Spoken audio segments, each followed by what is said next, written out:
Good morning, social media breakfast. How are you this morning? I am so excited to be here on a lovely Friday in Houston with Nick Wolny. Isn't it beautiful here? It's amazing. It's finally below 100 degrees. I know. It feels like for the first time in ages and ages. So it I feels good. know. I know. I loved it. Last night I was out for a walk with my husband, and it was just wonderful. Like it was the first time in because we go every night, and I come back usually just drenched in sweat. And last night it Yeah. was just nice and breezy and beautiful, and I don't know, it's awesome. So I love when it changes to fall. Hopefully I'm having a positive attitude. Like it's changing to fall. It's changing to fall. I know next Slowly week but surely. Yeah, it'll slowly probably be but 100 surely. degrees next week, but I'm loving it this week. I love it. Hey, oh, Eric's here. Hey, Eric, how are you? So let me know you're here in the comments because I am so excited to be here and see all of you. See all of you. I really miss meeting in person. But I want to introduce you to Nick. So Nick and I met sort of fortuitously through some online stuff that had nothing to do with Houston. So I was in a little course and I was doing some stuff, and Nick was talking and he was teaching, and I thought, wow, what a smart guy. And then I heard something about him being in Houston, and I thought, what? You're in Houston? And I immediately reached out to you, right, Nick? That's true. That's correct. It Yeah. was like literally right after it was I think like a two-person kind of situation like Hmm. this. And Yeah. both I wasn't even off the live stream yet, and I had a new LinkedIn private message, a new DM. So good on Yeah. you, like so quick. Yeah, it was great. Yeah, and why I did it is because you had so many great tips and ideas and clearly knowledgeable about what you do. Nick is he's a contributor at Entrepreneur Magazine, Fast Company, Social Media Examiner. He has a social media marketing agency called Hefty Media Group, which really he's done a ton of media relations too. I mean, just a lot. And so he's a writer at first and foremost, really. I think you're a writer. His writing is amazing, and he is a messaging strategist for entrepreneurs. So we were talking about what he could do because I wanted to bring him to this audience.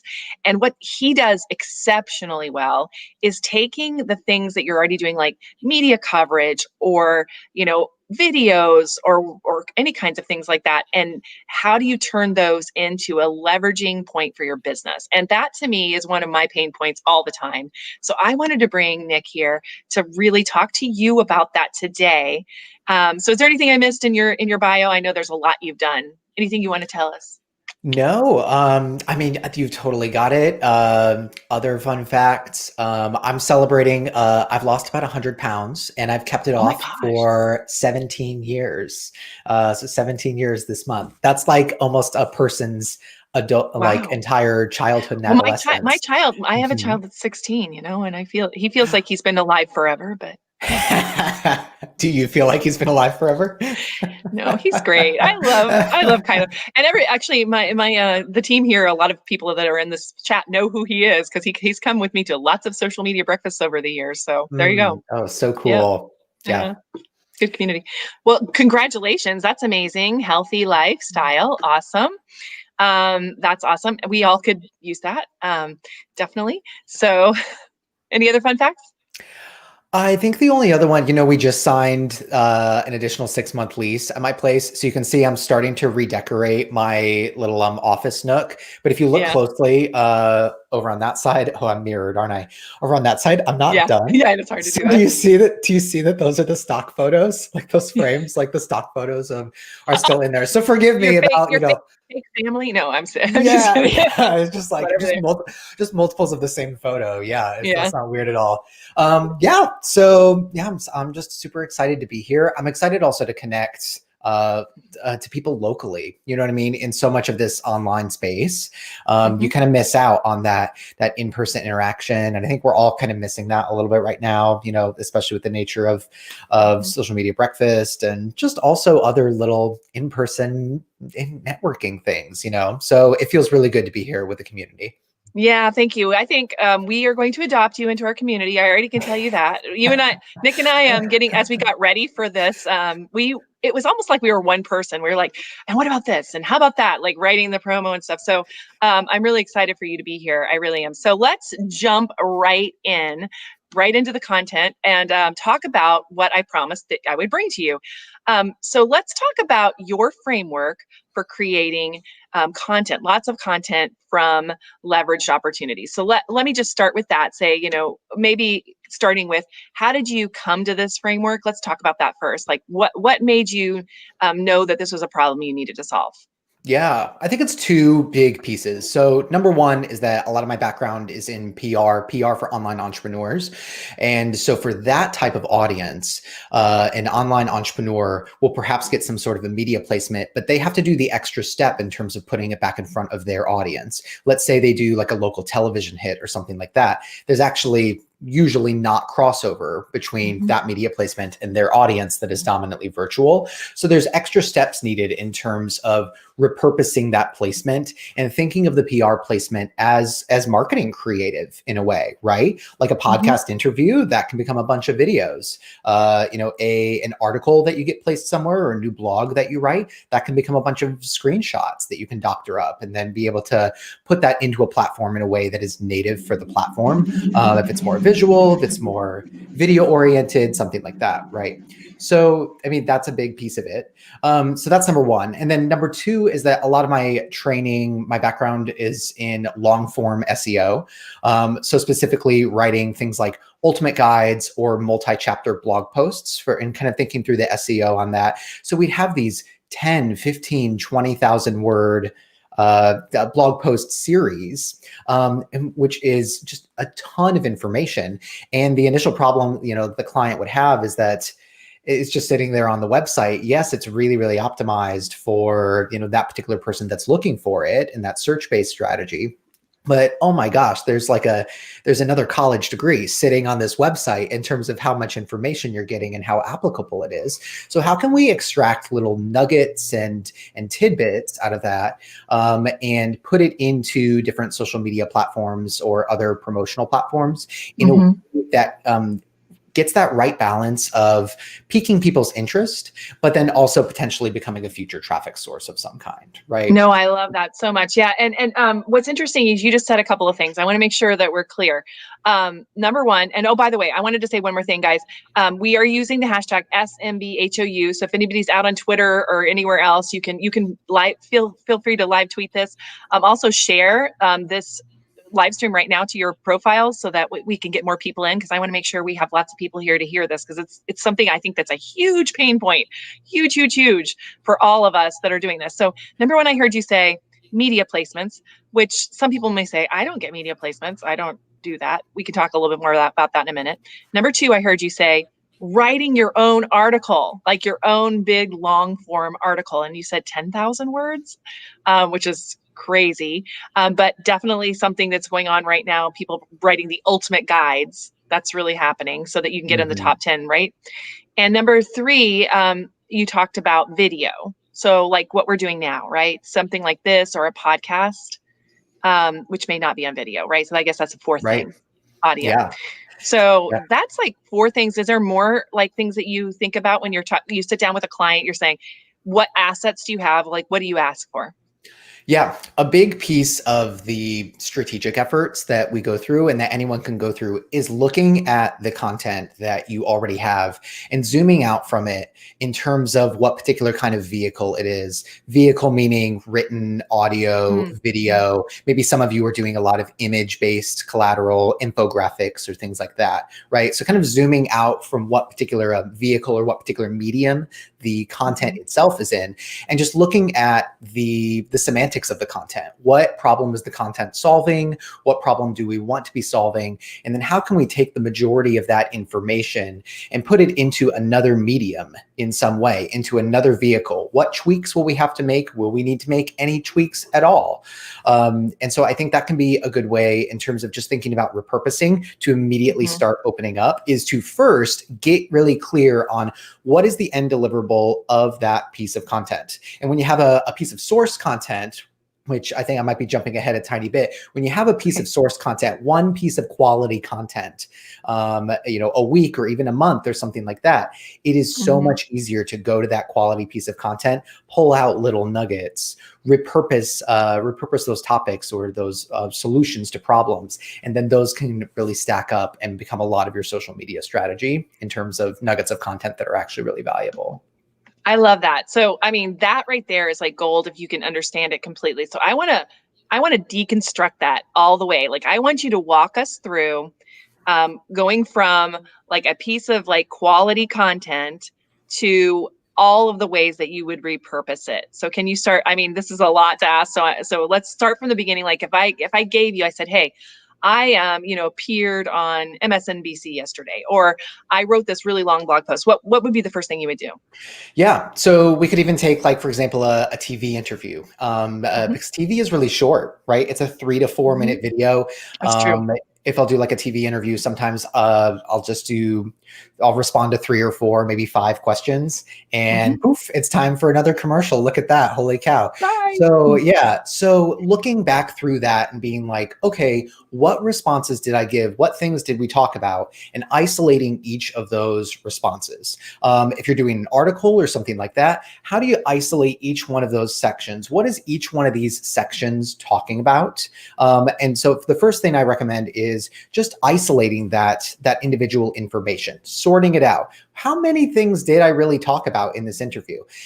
Even something like this with this live stream that's happening right now, like going back through it and being like, oh, wow, there were actually 12 different nuggets. There were 12 different ideas that could become 12 posts that relate back to this in some way, or at least give me a jump start in terms of what I'm going to talk about, what kind of new content I want to create that's connected to this in some way. Right.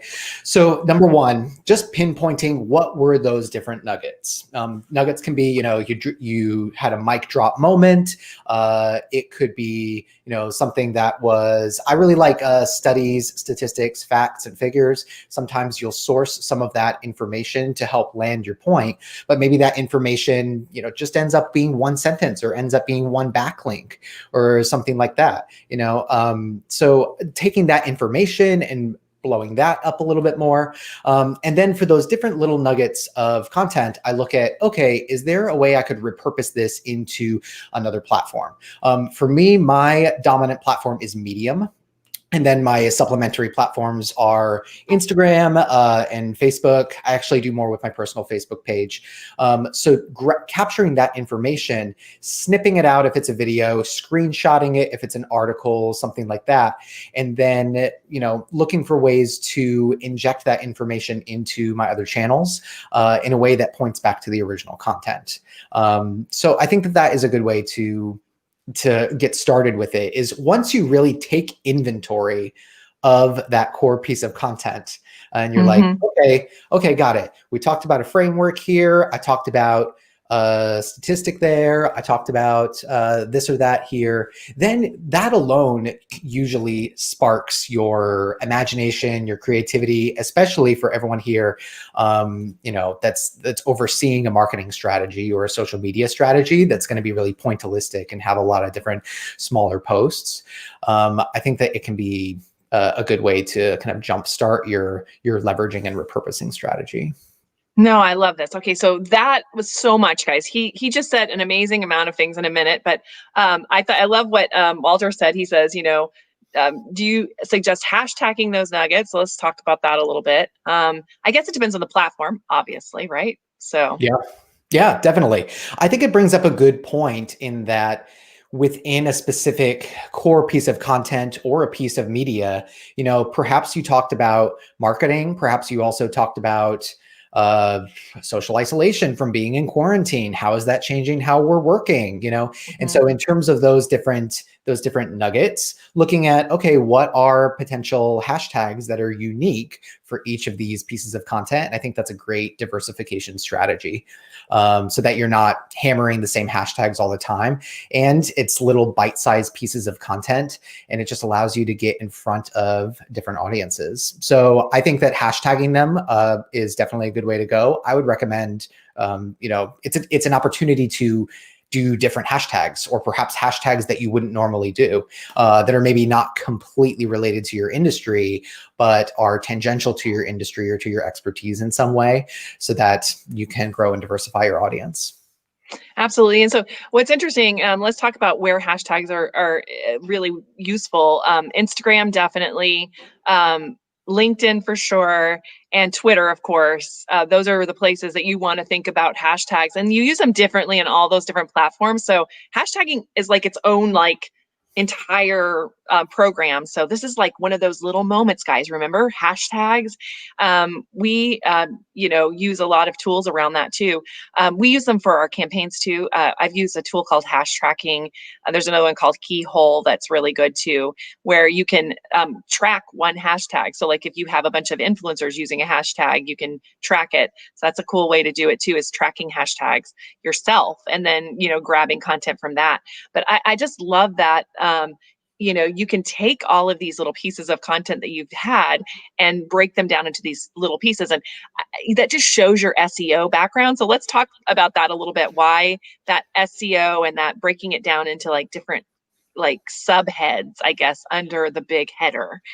Talk about that a little bit. Do you mind? Yeah, definitely. Yeah. So in terms of things like medium tail or long tail keywords, well, let's back up one step. If you're going to write an article, for example, and you try to target the keyword business, that is, that's going to be an uphill battle, right? Mm-hmm. And so you need to be thinking about, okay, a little bit more specificity. How can I get a little bit more specific in terms of what keyword I'm targeting? What phrase am I targeting? Am I an expert, particularly in Instagram for yoga studios? Okay, got it. Then my keyword should not be Instagram, because that is going to be brutally competitive. It should be With Instagram for Instagram yoga itself. studios. Mm-hmm. Good luck with Yeah, that. yeah, exactly. So thinking through that, how can I get a little bit more specificity?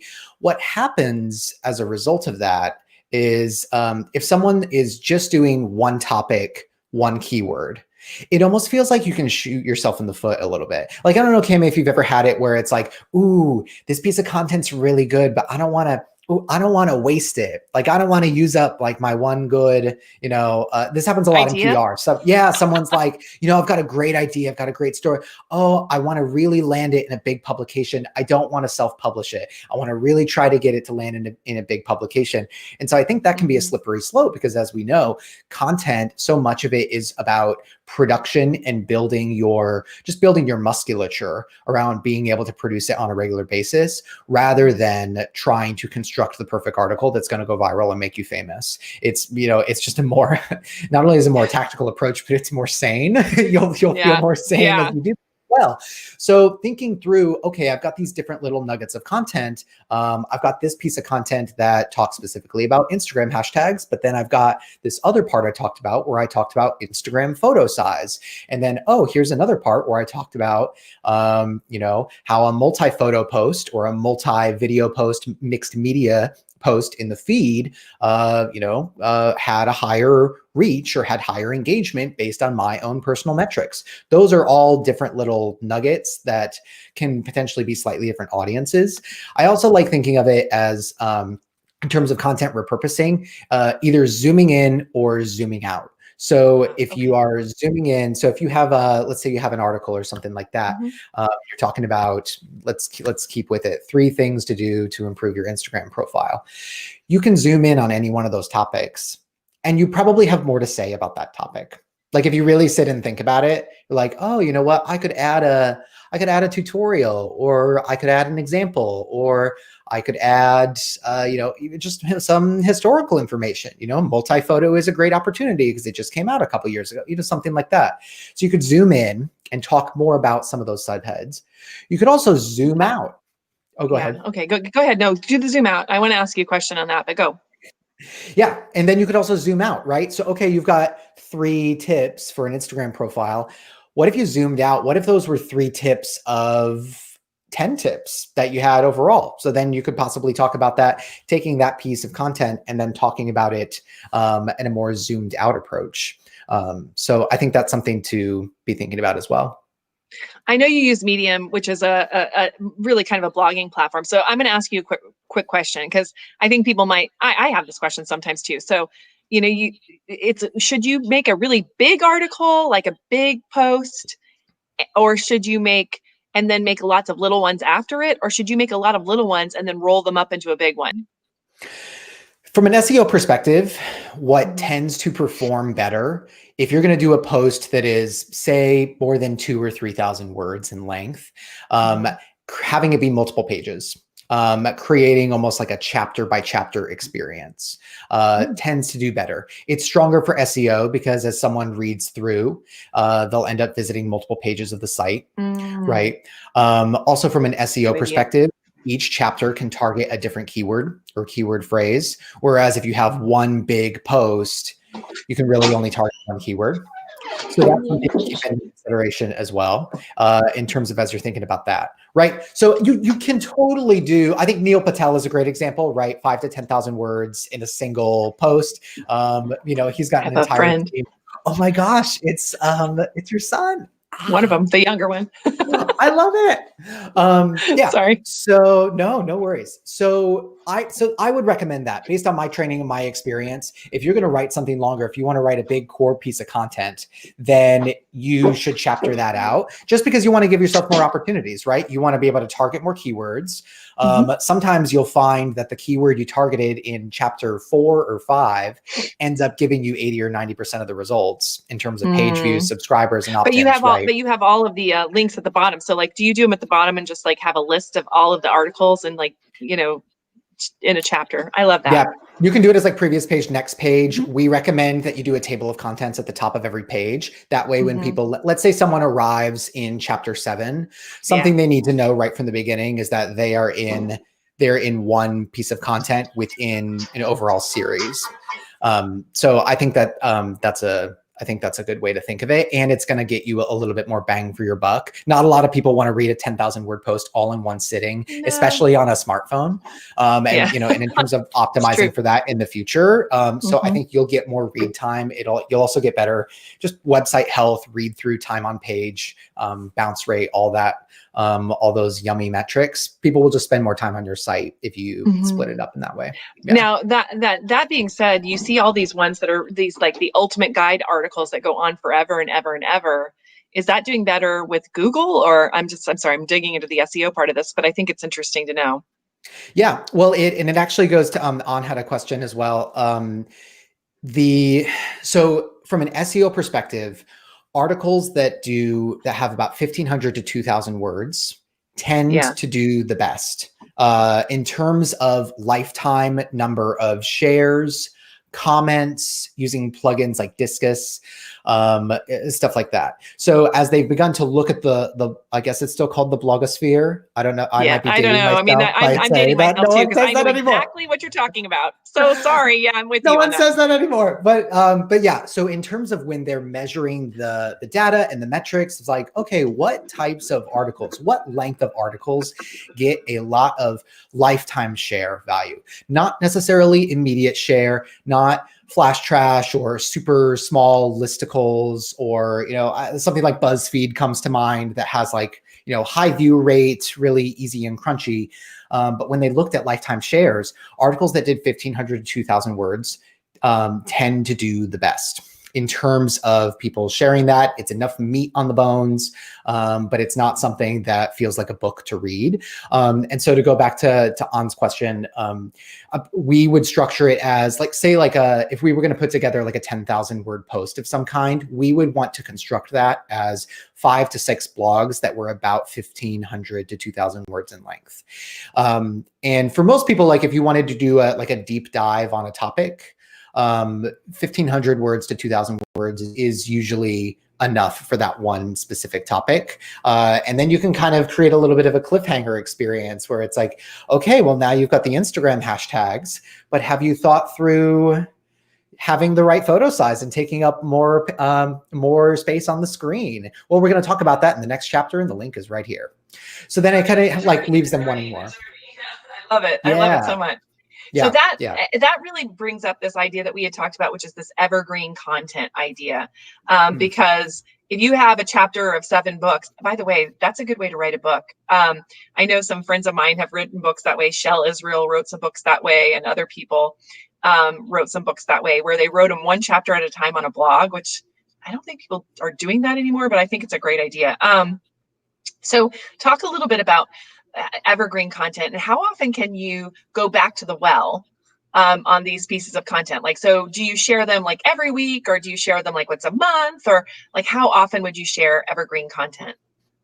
Yeah, I think that once or twice a month is a good rule of thumb. Again, one of the reasons that we've discovered over the years that blogs of that length perform really well is the lifetime shares. You know, something that was perhaps published a couple years ago that is just continuing to get distributed. So in terms of creating something evergreen, it's going to benefit you in the long run. And I think once or twice a month is good. You can do more than that if you want, but I think that for your most engaged followers, they might start to feel a little bit They'll know. like a broken record. Yeah. Or some people do that as like a lead magnet strategy, or like an opt-in strategy. They want to send people to the blog because that's how people end up on their email list or whatever, something like that.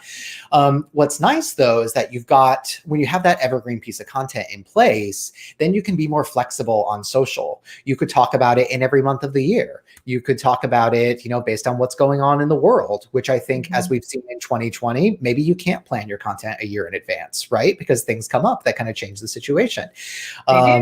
Yeah. And so I think what's nice is when you've kind of got that anchor, that piece of evergreen content, maybe you're talking about, let's keep with the Instagram idea, ideas for Halloween related content, ideas for holiday related content. And it's like, by the way, are you trying to create content on Instagram? You need to go to my LinkedIn profile and check out, my complete guide. It's going to answer more questions. Every single question that you've ever had about Instagram is answered in that guide. So go check it out right now. And so that's nice because on most social media platforms, people aren't in the mental space to suddenly read a book. No, they're not.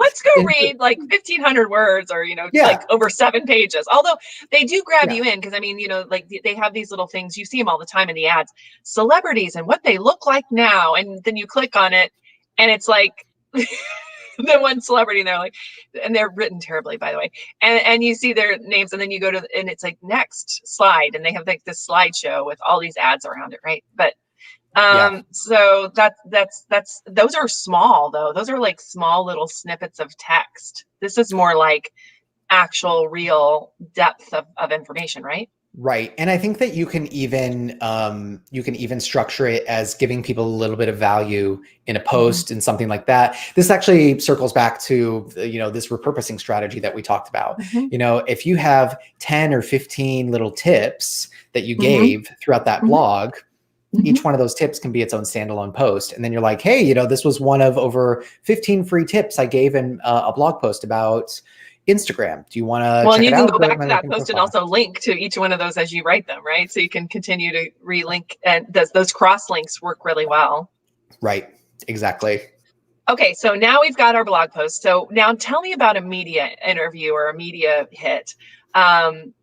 You also write, I want to talk about that afterwards, about your strategy of writing articles for publications, because I think that's really interesting.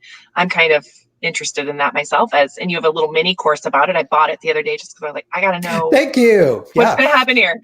Anyway, it's not very expensive, guys. I just bought it because I wanted to know, I wanted to get more of Nick before he got here. So the question that I have is like, how do you take that media interview and turn it into more stuff besides saying, hey, look how cool it is I was in, which I always find that really kind of difficult. So like, how do you make that valuable? Yeah. I think that in addition to the kind of that pinpointing strategy of like, what were those different nuggets, also thinking through different ways to have an excuse to talk about it, for lack of a better phrase. Mhm. So number one, I think when you get any kind of a media placement, earned media placement, and it doesn't have to be traditional media. It could be, maybe you did an Instagram 2-person live interview with someone. That's definitely, gone up a lot right now. Maybe you're doing some sort of a partnership or a collaboration. So looking at that and then figuring out, okay, what were those different little nuggets? How am I going to split that up? Number one, I think that people can ride the excitement that you have when your placement publishes. So to me, I don't know, maybe I'm a jerk, but to me, it's completely inbounds. If you have a media placement, to be like, look, mom, I was on TV, right? Or it's like something like that. And Well, you that's, could do that once. kind of You could do that once for sure. But right. So that's in terms one. of like that first out of the gate. So let's talk about maybe some other in terms of like caption strategies or like reasons to be able to talk about it. So I think another really helpful angle is behind the scenes. Take us behind the scenes. Ooh, you had this, you had something come out in a magazine or you had a podcast interview, but you spilled coffee on your microphone 5 minutes before the interview started, right? Like I spilled coffee on my shirt 10 minutes before this started, so sharing perhaps a little bit of a behind the scenes. And that's nice because it can, just add that human element that people can relate to. And then another one that I like is, I just ride the hashtags that are historical in some nature. So like Throwback Thursday feels like there's one for every day of the week now, Cammie. It's like I know. I'll make Flashback one Friday. up too. I've already decided that I need to have like Tool Tuesday because I'm always talking about tools, right? So, and here's your tools, the resources. That's a small ad in the middle. There you go. Yeah, totally. Thank you so much. Yeah, free guides. And then also nickwolny.com/template is the main one in terms of talking about blog writing. But so I think that's a couple of different ways to talk about it. You could be like some time ago Saturday. That's not a real one, but you get the idea. Saturday. Yeah. But I like that. just having some like referencing back to, like, oh yeah, reflecting on the time that I did this TV interview because I talked about screen addiction. And now that we're in quarantine, I just read a report that screen addiction is even higher, or screen consumption is even higher than ever before. So what are we doing about it? Here were a couple of tips I gave, that you might find helpful today.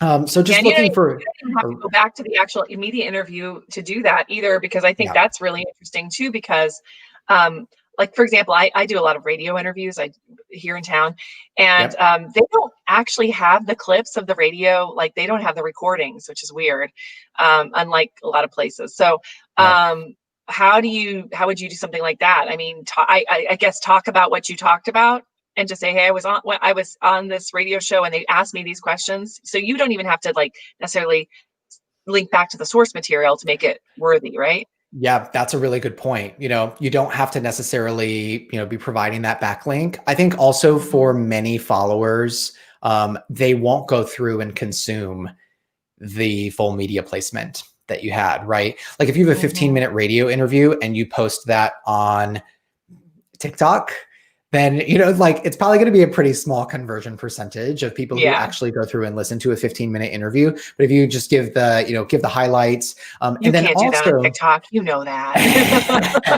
And then it's also like, you can also think through like, okay, if I were to not have access to this, to this end material anymore, what is something that, what is some content that I can create myself? Like it could be a selfie of you next to your microphone. Like, oh my gosh, you guys, I'm so excited to be doing a live radio interview, and thinking about, how to harvest collateral for that. I had an experience once where, a television interview that I did, when I went back to link to it, they had taken that page down.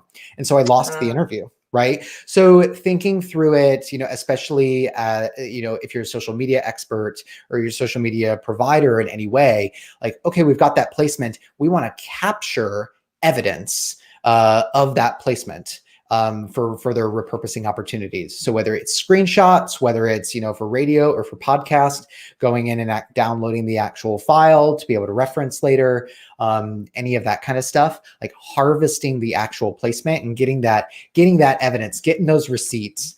Get the Cami. Like I think receipts that's, or yeah, get the receipts, right? Because then you can, you actually don't need to link back to the placement per se. You're going to get the brand equity lift or the brand value lift just from showing off that has happened before. no, I'm totally with you on that. I find it really interesting.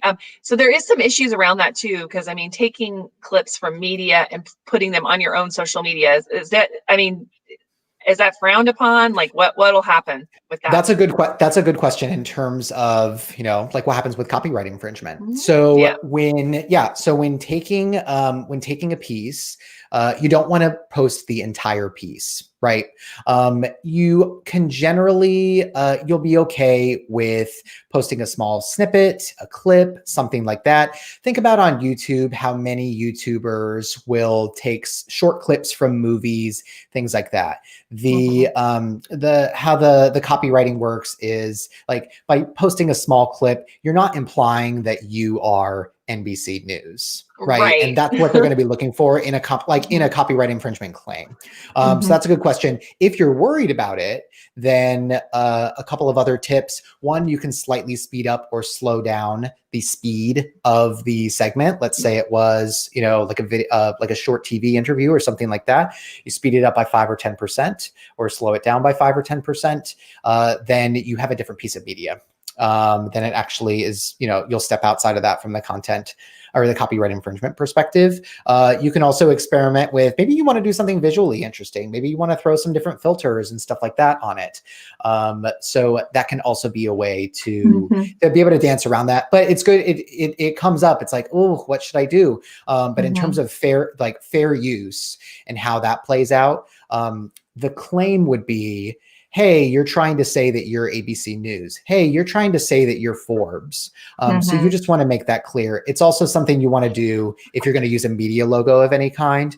You want to ensure that you use the language as seen in or featured with or interviewed with, something like that. Just that way, like your I's are dotted and your T's are crossed. And there are tools. I was just thinking about tools that you can get for video, especially. I like TV Eyes is pretty cool as a tool. I'm not sure how much it costs to get it going anymore. But what are your tools that you're using for harvesting these interviews? Are you using tools? Yeah. So so many. I So know. I wanted to get to tools. I'm always going to get to tools. Okay. I love it. So for screenshots, my go-to is Snagit, but most people, I mean, however you like to do screenshots, I like in screenshot marketing, I like Snagit. And anyone else, please recommend tools that you like as well. The reason I like Snagit is because I can highlight part of the screenshot and I can also put arrows on the screenshot. And I am a graphic design idiot. So I need something that's really drag and drop. And so that works nicely. Because again, many people will just be scanning. So you want to make it very clear what the placement was and what it was about, even without them having to click through it to understand it. For audio, there are two tools that I like. One is called Audiogram. And the other is called, and it's also the website for it. I believe it's getaudiogram.com. Audiogram.com goes to like a German punk band or something. Oh, cool. Someone will find both. You can find both of them. But I just remember that it's audiogram.com does not take you to the app. But that's great for audio. So a lot of you guys have podcast interviews or you just want to repurpose audio. First of all, it's good to know, I didn't know this for a long time.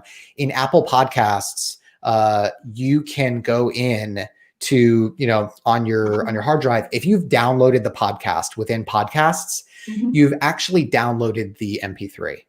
And so if you go into your files, you go into like, I think it's like desktop music, something like that. I don't know where it is on a PC, but you go in. And so when you've downloaded a podcast to listen to it offline, you have downloaded the MP3. So you actually have that. So you can just pull the MP3 right out of that, start to play with snipping it. Audiogram is a tool that allows you to upload an MP3 and then you can chop out a little snippet of it and it'll make a simple video. That has the way, you've probably seen it before. It'll have the waveform. I like Audiogram because it will caption the video.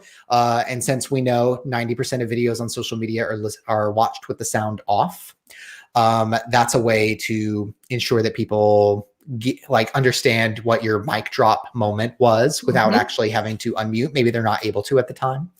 And then for video, for TV in particular, there are a couple of Google Chrome extensions that allow you to rip a video off of a website. I don't love those personally. So I actually pay to get the TV clip. There is a site I love called tvvideoclips.com. Ooh, okay. And yep. And I've actually emailed back and forth with the owner of it before, and he's a really nice guy. But for $60, they will get your TV clip in full and deliver it to you, and it's in HD. Oh, that's So great. that's That's really, really great. nice. My other experience has been if I've tried to pull stuff off of sites or use like a Mhm. YouTube to MP4 converter or something like that, like I might get the clip, but it's not in like a super high level of quality. So that's a resource that I like. And you know, $60 is it's a little steep. And there's several services that are like that. But in terms of it's just where repurposing comes back in, right? Like you're just, okay, we're going to really squeeze the lemon and get our money's worth out of, you know, getting Mhm. a hold of this clip. We're going to put it on our website. Maybe we put a screenshot of it in our email signature for a little Mhm. while. You know, there's just like all these different places that you can potentially put that. So No, that's that's a my great go-to idea. resource. Yeah. No, I love this. I love it. Thank you so much for sharing your go-to resources. I love talking to people about what they do. So I also am a Snagit fan. I have a PC. You have a Mac, so Yes. we're both Snagit people. I've had Snagit for Yep. like maybe over, I mean, as long as there ever has been a Snagit. I've had Snagit. You couldn't remove it from my cold, dark hands. That and Canva, those two together. Yeah, Yeah. good luck on that. That's not coming Yeah, away from me absolutely. anytime soon. So, that being said, let's talk about one thing we haven't, the dirty secret, which is email that still works really amazingly. So, we've talked about Yep. repurposing all of this stuff on all of these different social media platforms, which makes sense because we're the social media breakfast. But let's talk about how you use email because you do a great job with your emails. I've now that I'm on your list, I've seen that you're putting email out on a pretty regular basis and it's all very valuable. So could you talk a little bit about your email strategy? Yeah, absolutely. My main strategy is written content, Medium, a little bit of repurposing on other channels, but I want to, I'm at a place in my business where I want to be growing my list. So everything points back to growing my list. And then on my list, there are two different experiences that happen. One is a nurture sequence. So for anyone who's not using that yet, I have a series of automated emails that go out within the first week or 10 days of people being on my list. Mhm. And these are emails or personal stories that historically did really well. They got a good response. So when I started, Right. Yeah. I didn't have much of a nurture sequence, but I just, you know, like I have a story about, you know, my coming out process. That's one of the first emails that people get. It just allowing people to kind of get to know me in that first week to 10 days. That's Mhm. great because it is automatic, number one. And number two, it helps me ensure that I get the right information I want to get to people in the right order. So I want to, like, I'm a marketing consultant. So, you know what I mean? Like we're I know. scary by Ooh, design. So scary by design. I want to I humanize. love that. Yeah. I want to humanize a little bit more. And so I Mhm. share a couple of personal stories and things like that. And also in email, you know, people bemoan email open rates, but the Mhm. open rate in your first week or two is usually, you know, it can be in the 30 to 50% range. It's good to know that if someone joins your email list and you send, you know, an autoresponder or a thanks for signing up email, that email has an open rate of 50 to 90%. That first Um, email, yeah. Yep. Yeah. If you're giving a free gift or a discount of some Mhm. kind, that's what really Mhm. drives that email way up. So that's really valuable real estate in terms of marketing. You know, so that's strategy number one is I have that automated. And then strategy number two is that I send a newsletter. I once a week is my baseline. Sometimes I get a midweek one out, but otherwise I send a newsletter. I send it on Sunday mornings. And I send it at the same time each week. Mhm. So what that kind of does over time is it helps train people. People love routine. People, you know, Mhm. they love what to expect. It's true. And sometimes I'll write it and schedule it on a Thursday. Sometimes you better believe more than once I've written it Saturday night at 9:30 p.m. But it goes out on Sunday morning. And over time, that open rate has actually gone up because people have just begun to expect my email to be in Expect their it to come, right? And they're looking forward to it, and they know you're going to have some quality something in there, interesting at least. Yep. And it's low effort because how I do it, and you've seen a couple of them now at this point. Mm-hmm. I link to any new articles that I've written in the week or new Mm-hmm. pieces of content. And actually the opening of the email is the opening of the article that I've, Mm-hmm. that I I've saw written for the that. week. I saw Yep. that. Yeah. And I'll just add like a 1-sentence cliffhanger. I'll be like, I have like this week, for example, I wrote an article that was like a couple of things, tips to save time in Gmail, Yeah. right? If you use Gmail, use these tips to save time, whatever. So the opening of the email is going to be, when I used these tips, I started saving this much time. What were the tips? Click here to so I'm only adding about 1 sentence to that email, right? I just copy paste the opening of the article and then I say, what were the tips? Click here to read them. Mm-hmm. And so it's I've just been a nice, noticing that. It's good. yeah, and it's just a nice way to get in front of your people another way. I am not an email elitist, but I love email first and then having other platforms support that and augment that experience. Mm-hmm. And for 4 out of 5 business owners, email is the platform that they see the most financial ROI on. I think that continues to change and evolve as these awesome new platforms come out and people have different ways to express themselves. Mm-hmm. But the final good thing about a list is that you have a direct connection with your people. You don't have to worry about like, oh, is the YouTube The change in the algorithm? algorithm. I knew you were Yeah, going to say algorithm. I knew that. yes, yes, right. And it's like, and as a tech company, of course they're going to change an algorithm because they don't want people. They have to keep switching that up so that it's can stay ahead of the competition and all of that. So the nice thing is getting people off of a different platform and onto your list. You'll be able to directly communicate with them. And then also as you start to cross-pollinate your people over time, like maybe you've mainly done Instagram, but you want to start doing LinkedIn. If you have a list and you've pulled people in through that, it's a nice way to direct people to another platform and then to another platform. And then, you can start to have your followers be following you in 3 or 4 or 5 different places. And so that's just a nice cross-pollination strategy. It's hard to say to people on Instagram, hey, Come follow follow me. me on Oh, yeah, LinkedIn. come hang out with me on LinkedIn, right? Because they don't want to leave the platform. Right. But no one likes their email inbox. So like they'd be delighted to click and go somewhere else, right? So Yeah. I just like it as kind of like a core, just a place where you can, when you want to directly connect with people, that you can directly connect with them. Okay, I love that's the quote of the day. Nobody likes their email. They're glad to click off and go anywhere else. Anything to procrastinate another email that they have It's to go true. through. It's true.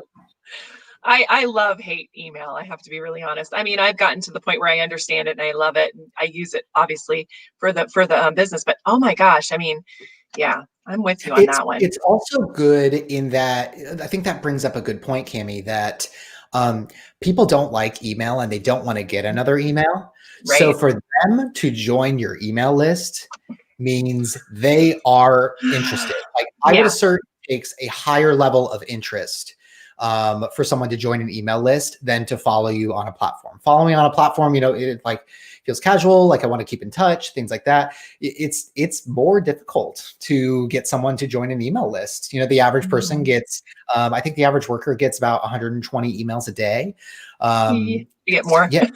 So it's like, yeah. And for a lot of us, being in online marketing, we get more because we're also, we're researching, we're seeing what people are doing. I've been shopping online like mad. So like so many emails. I know. For Crazy. someone to be like, well, I don't really want another email in my inbox, but I really want to hear from Cami. I really want to hear from Walter. I really want to hear from then, like that's market validation, right? That means that you're doing something that's got people really interested and they're willing to put up with more emails because they want to keep in touch with you. It's good information. Yeah, it is good information and I love it. So I'd like to open it up for questions. So please put your questions in the chat box. I could ask you questions all day, Nick, but I definitely want to give other people a chance. But while we're waiting, because there is a lag, I will ask one more question while we're waiting for their questions. And that is about your strategy for guest posting or just writing articles and getting articles. So how do you get like in Inc. magazine and all these other places to let you write for them? Yeah. So I think there's two different approaches, right? There's guest posts for maybe like a blogger or a site Mm-hmm. or an Mm-hmm. influencer, which is its own set of PR in a way. And then there is guest posting opportunities for a media outlet. When you're looking at a media outlet, you want to be looking for what's called a contributor platform or a contributed article. Some media outlets have it, some media outlets do not. Basically, a media outlet would offer people to do unpaid contributed articles in an effort for them to produce more content, right? Because for a Mm-hmm. lot of sites, display ads are a big chunk of their revenue machine. So they're kind of trade their brand equity, in order to create more revenue. So here's the biggest distinction. When you, many of these sites have instructions on the site that says, write for us, pitch us, like submit a contributed article, become a contributor. So as you track that down, for many of them, they want to see the completed article in your email. And that is Yeah. what trips people a lot, I think, because Mm-hmm. it feels, and this again goes back to, just like building the musculature of content creation. Because for many people, they're like, well, I don't want to write the article unless I know I can get it in. It just kind of doesn't work that way, right? Like they want to see how you write. They want to see some past samples of writing, but they Mm-hmm. want to see, they want it to be quick. They want you to pitch and be like, hey, here's a completed draft. Here is a completed sample. So why don't you check that out? Let me know if it's of consideration, and if not, Mm-hmm. no worries. So that's why I also like Medium, because then I can pitch completed articles, and if they don't fly, then I can put them on Medium, which is self-published, which is nice. So yeah, and then with a guest post, or let's say like with someone's website, it's not necessarily a media outlet. It's also, I guess this applies to both of them actually. You want to really be thinking about how your content helps their audience, how it's going to help them, how it's going to help their audience. That's great that you know everything about Instagram photo sizing. How is it going to help them? And when Mm-hmm. you know what I mean? Like who's going to turn away free help? Who's going to turn away free, great content that is going to really Right. excite your audience, right? So, going in, getting a sense of the kind of stuff that is on their site or what they talk about on a regular basis, and then thinking through like what could I create or provide that is going to really add value to their audience.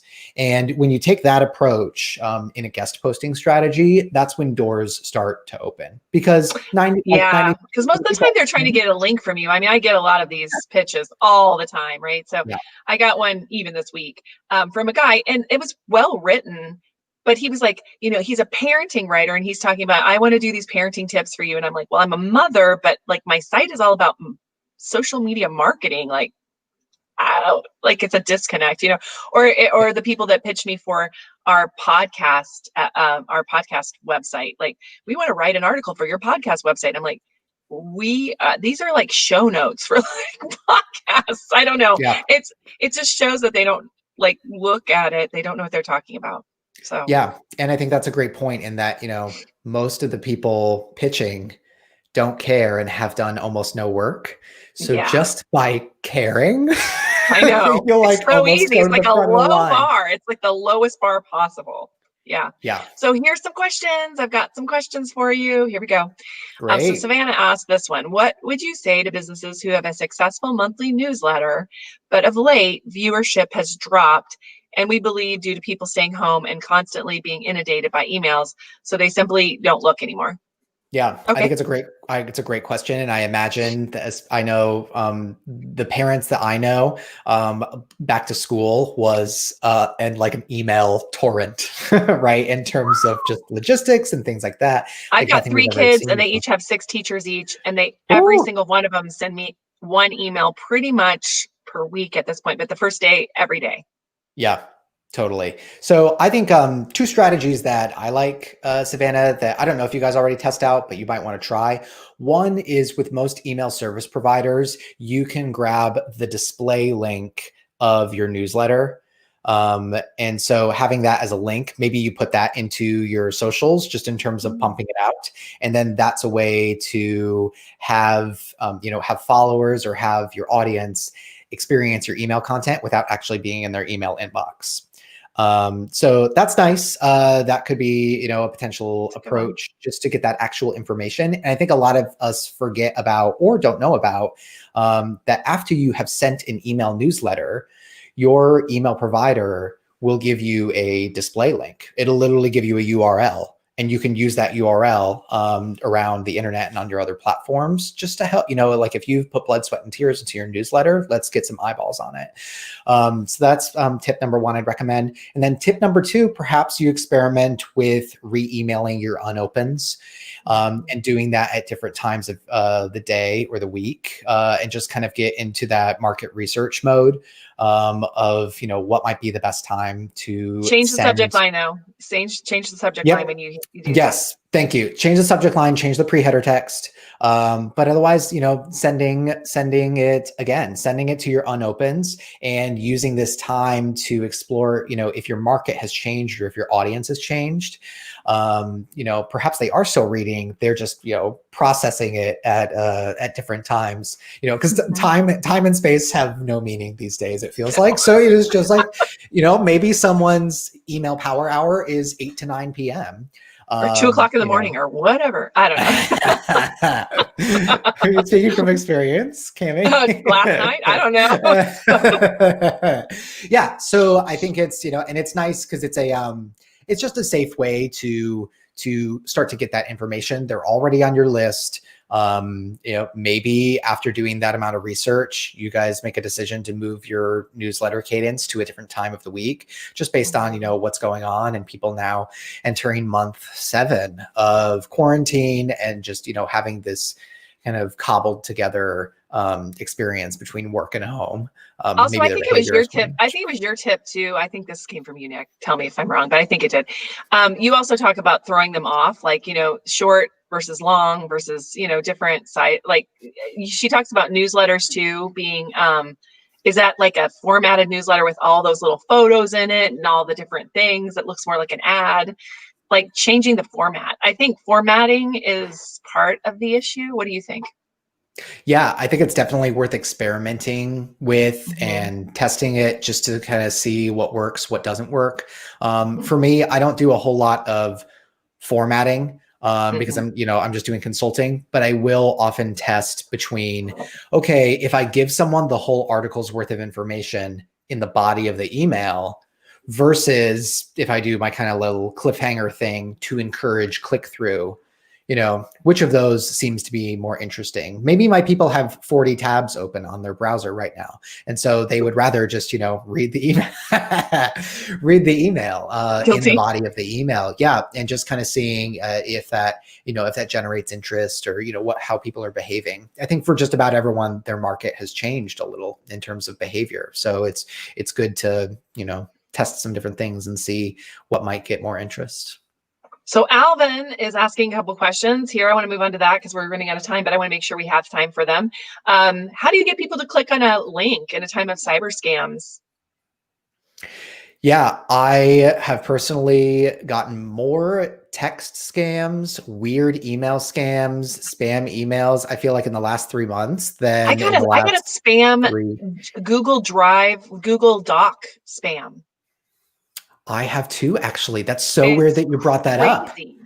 Yeah. Yeah. Anyway. So, so I think that that's starting to come up more and more.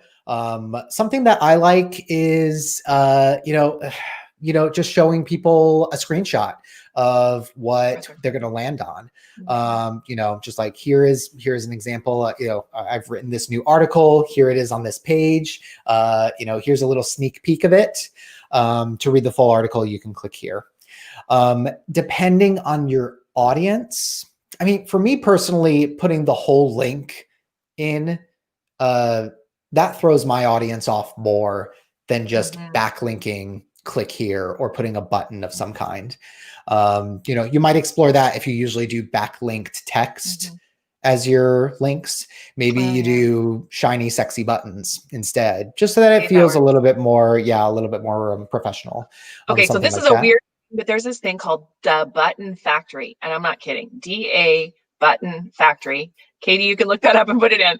I've been using it for years. It like makes you a cute little button and has like the shadows and everything. It's free and it downloads the button for you. So the Button Factory. Okay, it sounds terrible. That's what I've used it for years. I Um, love it. from my experience, if people have opted into your emails, you're a trusted source. If they're spamming, meaning sending without an opt-in, that's where people are wary of clicking. That's true, but people are starting to think that people that they know are sending them links to. So yeah, I think we just have to keep working that, and also having enough value in the email itself that even if they didn't click on the link, that they'd have a good experience with the email. I think that's another thing, right? Is realizing that they don't necessarily have to click on the link, right? Yeah, Um, that's a good how point. important are adding valid images to social media posts? Obviously, that's everything. I mean, right now you can't do something without multimedia.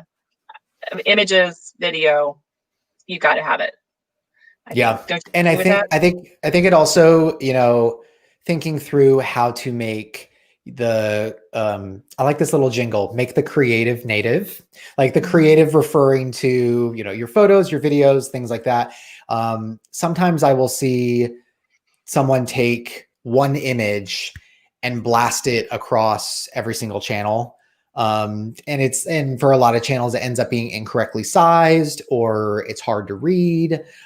So I think even, that's, you mentioned Canva earlier, Canva is, not only is it a killer tool for quickly resizing graphics and stuff like that, you're kind of getting emotional over there. Yeah.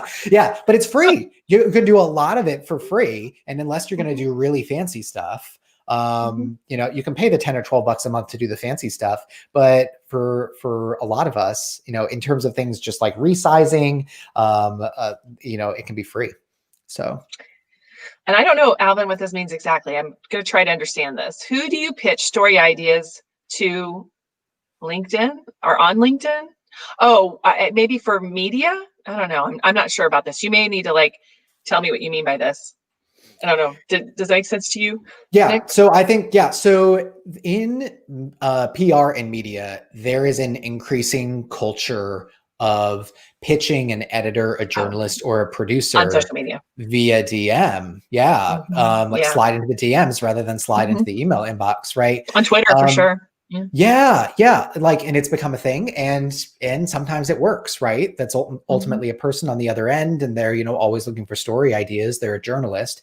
My recommendation is to build a rapport with that person first, and to build a little bit hmm of name familiarity. Like before you go in and be like me. Hey, I've got a great hmm story idea for you myself. Yeah, exactly. Then just taking a little bit of time to develop some name familiarity. That can be commenting on their posts. That can be perhaps sending them an initial note that's like, hey, you wrote this article recently and I just wanted you to know that I really got a lot out of it. Here's what I got out of it. So many of these comments on these poor people's Twitter feeds is like, want to make $5,000 a month with cryptocurrency? Click here, blah, blah, blah. It's like so much No. spam and so many like one word comments and responses and things like that, that again, like just coming in and, giving like a thoughtful, candid response, they're going to start to remember that over time. And it's nice too in DM because you don't have to write out an entire pitch. You can just be like, hey, I've got an idea. I was, my life story is I was in a car accident and but I went from there to here. And now maybe like telling a little bit of your hero's journey and seeing if it has any interest and then going from there. So yeah, it is, there is a culture of that. Yeah, absolutely. Actually, they changed the Button Factory to click minded. Somebody was asking about that here just a second ago too. So I'll put that in Oh, here as well. Sorry, guys. It's the same thing, but I don't know if I can actually post this. I'm going to try. Went on I like Periscope the and button factory I did too. It's personally. called clickminded.com. I was able to do it on, it doesn't let me send it to Facebook, I guess because of spam, but this is it right here. Got it. Clickminded.com button generator. Got it. It's cool. It's a really cool tool. So great tips. We're like totally out of time, Nick. I mean, this has been Oh my amazing. gosh. I know, like we're overtime. So I'm gonna like we're gonna lose our audience if I quit. But you guys, I am so glad to have Nick in our community in Houston. So everybody give him some clap emojis, some hands. Thanks for Thank you coming, everyone. so much. And another thing I want to let you know is that we are going to be doing the gift of guidance this year. So if you didn't get my email and you didn't open it, please do so my open rates go up. Just kidding. And also for a Houston social media breakfast, if you're not on our mailing list, I can just DM us on the page and I'll make sure we send you the link to get on the mailing list so you can get on. But we're going to be sending out next week the application form for nonprofits. So if you have nonprofits that you want to get the gift of guidance for this December, Nick, we sit around with the nonprofits and we help them with the strategy for the next year. We pick 10 every year. This is our 11th or 12th year of doing it. I'd have to go back and check, but we've been doing it a long time. I think it's our 11th year of doing it.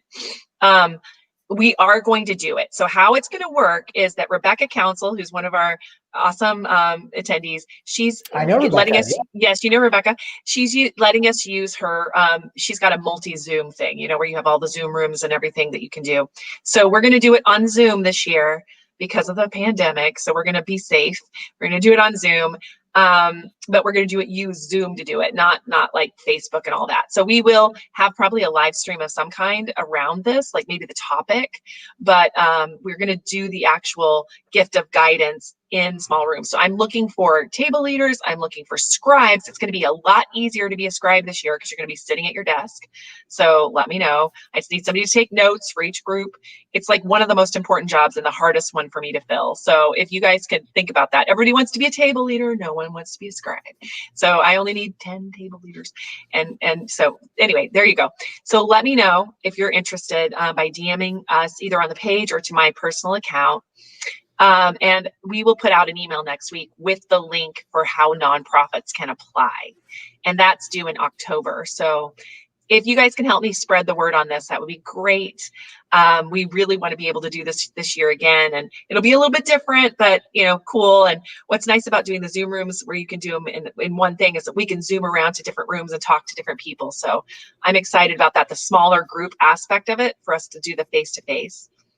The other thing I'm considering doing is one more meeting per month, maybe on a Friday, maybe the opposite Friday of this, just as a networking opportunity. So opening up a Zoom room, a Zoom call, and having a networking, like speed networking, and discussing like news, maybe have the latest changes in social media at the beginning, and then do like some Zoom rooms. So tell me if you guys are interested in that, because I don't want to do it if nobody's interested. I don't want to sit alone in a Zoom room waiting for somebody to show up. But I do feel like it's cool for us to have that connection because we just don't have the in-person stuff. And I think that we need to have that connection. So let me know if you think that's a great idea. Let me know. Anything else? I think that's it for announcements. I am going to start back up the I stopped doing it, and it's not for any other reason. Just because things have been crazy, but the job board on the Facebook page. So I'll put up a new